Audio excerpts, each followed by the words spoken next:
Hi, my name is Valerie Leisure. I'm the Director of Physical Therapy here at Arkansas Surgical Hospital. I'm going to be reviewing some how-tos for your mobility after surgery.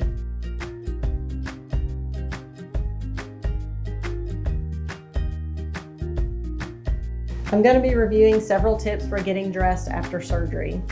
We do use a variety of shoulder slings. This particular sling may not look like the one that you receive here in the hospital, but you will be educated on how to place that particular sling on and off while you're here. Some key points that apply to every sling is you want to make sure your elbow is all the way back, providing good hand support. If your arm slides forward, you'll see that your hand is now dangling. You want to slide it back to make sure you have that support. You also want to make sure your hand is at least parallel, if not above the elbow, to make sure you don't get increased swelling in your hand. If you need to raise the hand up, you'll want to tighten up the neck strap here. At this time, we're going to remove the sling to talk about getting dressed.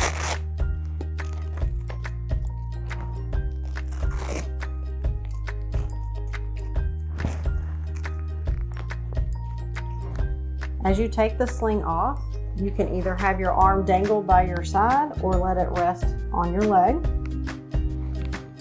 When you go to get dressed, you always want to dress your surgical arm first.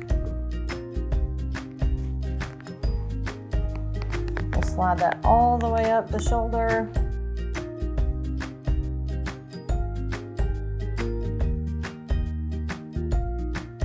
Now, many patients feel like they have to wear button-up shirts. That's not necessarily true. It can be difficult for you to button this. You can wear a regular t-shirt, and we'll go over this as well. In order to remove this shirt, you'll slide your non-surgical arm out,